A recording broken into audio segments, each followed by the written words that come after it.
HTML விரிவாக்கம் தெரிஞ்சிருக்கணும். முதல் விஷயம் ஹைப்பர் டெக்ஸ்ட் மார்க்அப் லாங்குவேஜ் உண்டு.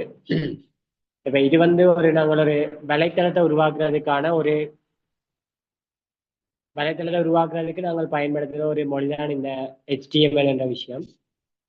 இதுல நாங்கள் பயன்படுத்துகிற இந்த குறியீடுகளை நாங்கள் சொல்லுவோம் ஒட்டுகள்னு சொல்லுவோம், டெக்ன்னு சொல்லுவோம். அடுத்த விஷயம் என்னன்னா, இந்த HTML நாங்கள் எவ்வாறான மென்பொருளை நாங்கள் செய்து பார்க்க போறோம்டா Notepad++, அதே மாதிரி நோட்பேட் வேர்டிலையும் செய்து பார்க்கலாம்.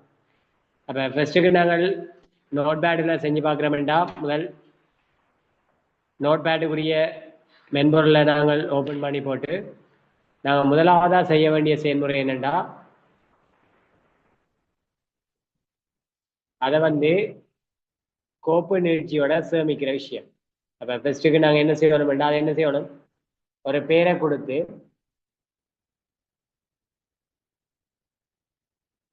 கட்டாயம் .html சொல்லி சேமிக்கலாம், இல்லாட்டி .html ரெண்டுல ஏதாச்சும் கொண்டு கட்டாயம் பாவிக்கணும். அப்போ நான் .html சொல்லி சேமிக்கிறேன். நாங்கள் சேமிச்சா அதுக்குரிய ஃபைல் எங்களுக்கு எந்த இடத்துல நாங்கள் சேமிக்கிறோமோ அந்த இடத்துல வந்து என்ன செய்யும், அதுக்குரிய ஃபைல் வந்து ஓப்பன் ஆகி இருக்கும். சரியா?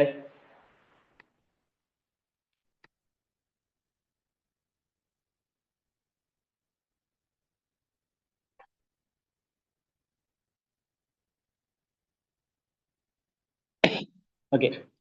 அப்போ நாங்கள் HTML ஃபைலை நாங்கள் முதல் சேவ் பண்ணின உடனே எங்களுக்கு ஒரு வெப்சைட்டில் தான் என்ன செய்யும், நாங்கள் பார்க்கக்கூடிய மாதிரி ஒரு வெப்சைட் வடிவத்தில் தான் வந்து நிற்கும். .html .html சேமிக்காட்டிக்கு எங்களுக்கு இந்த ஒரு வடிவத்தில் அந்த மென்பொருள் ஓப்பன் ஆகாது. சரி, அப்போ கட்டாயம் .html அல்லது .html என்ற பேர்ல கட்டாயம் நாங்கள் என்ன செய்யணும், சேமிக்கணும். சரியானே? சேமிச்சாதான் எங்களுக்கு இந்த ஒரு வடிவத்தில் அந்த மென்பொருள் ஓப்பன் ஆகி வரும். சரி, அடுத்த விஷயத்த பார்த்தோம்னா, நாங்கள் HTML செய்ய போறோம்னா அதுக்குரிய பேசிக் ஸ்ட்ரக்சரை எழுத தெரியணும். அப்போ HTML பேசிக் ஸ்ட்ரக்சர் எப்படி இருக்க போகுதுன்னா, முதல்ல HTML நாங்கள் தொடங்கணும், தொடங்கி முடிப்போம்.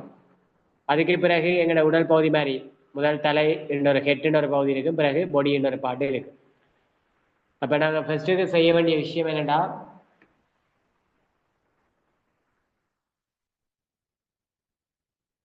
HTML சொல்லி ஒரு டெக் கொண்ட நாங்கள் என்ன செய்யணும், ஓப்பன் பண்ணணும்.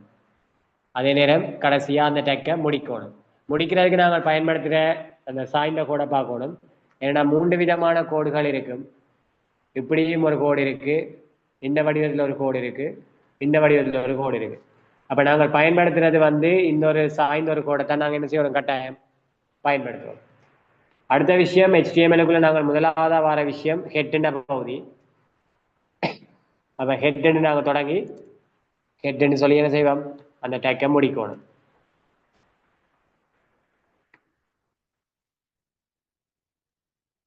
அதே மாதிரி அடுத்த பகுதி பொடியின் பார்ட். பொடின்னு தொடங்கி பொடின்னு முடிக்கணும். ஓகே, இதுதான் எங்களோட HTML-க்குரிய பேசிக் ஸ்ட்ரக்சர்.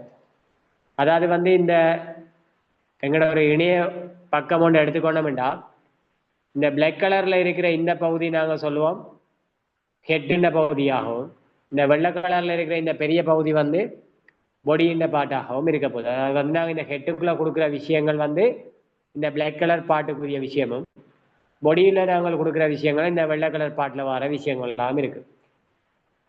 நாங்கள் முதல் விஷயமா கொடுக்குற விஷயம் இந்த ஹெட்டில் இருக்கிற இந்த பெயர். நாங்கள் எப்படி ஒரு எங்களோட HTML ஃபைலை சேமிக்கிறோமோ அந்த வடிவத்தில் தான் முதலாவது எங்களுக்குரிய அந்த டைட்டில் இருக்க போகுது. நான் இப்போ அதை சேஞ்ச் பண்ணணும்னா நான் அதுக்கு பயன்படுத்துகிற ஒட்டு வந்து டைட்டில் நோட்டு. அப்போ நான் டைட்டில் நோட்டை ஓப்பன் பண்ணி போட்டு இதில்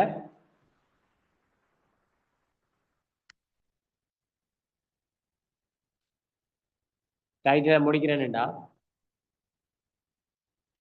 எனக்குரிய என்ன நான் உருவாக்குற அந்த வெப்சைட்டுக்குரிய பேர் என்னென்னு மாறிடும்.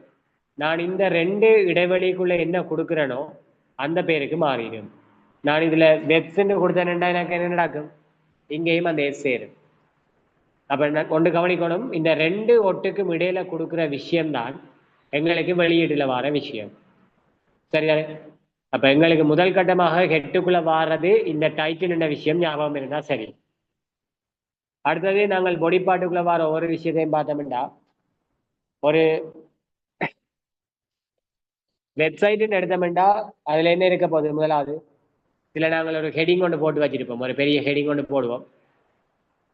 அப்ப அதுக்கு நாங்கள் பயன்படுத்துற ஒட்டு வந்து ஹெச் என்னன்னு சொல்லுவோம். அதாவது H1 பாய்ப்போம், H2 பாய்ப்போம், H3 பாய்ப்போம், H6 மட்டும் உள்ள இலக்கங்களை பாய்ப்போம். சரியான?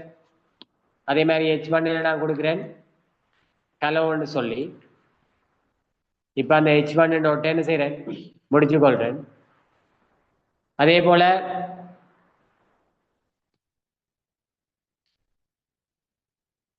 H2,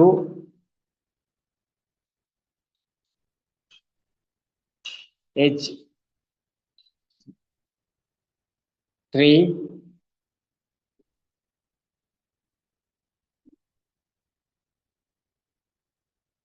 H6 மட்டும் போடுவோம். கடைசி வந்து H6 மட்டும் தான் நாங்கள் பயன்படுத்துவோம். H1 இருந்து 6 மட்டுமான இலக்கங்கள். இதுல பாத்தீங்கன்னா இலக்கங்கள்ல வந்து H1 இருக்கிறது வந்து பெரிய சைஸாக இருக்க போது, போக போக என்ன செய்ய போகுது? படிப்படியாக குறைஞ்சு கொண்டு வரும். ஒன்னே விட 2 சின்ன, 2 விட 3 கொஞ்சம் சின்னனா இருக்கும், அதை விட 4 கொஞ்சம் சின்னனா இருக்கும், அடுத்தது 5, அடுத்தது 6 மிக சிறிய இலக்கமாக இருக்கு, சிறிய எழுத்துல இருக்க போகுது. இதை பாத்தீங்கன்னா இன்னொரு விஷயம் என்னன்னா, இந்த ஹெடிங்குகள் எப்பயுமே என்னவா இருக்க போகுது?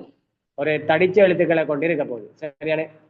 அப்ப எங்களோட பொடியின் பாட்டுல நாங்கள் முதலாவது கொடுக்குற விஷயம் என்னன்னு கேட்டீங்கன்னா தலையங்கம். தலையங்கத்துக்கு நாங்கள் பயன்படுத்துகிற ஒட்டு வந்து H1 தொடக்கம் 6 வகையான இலக்கத்தை பயன்படுத்துவோம்.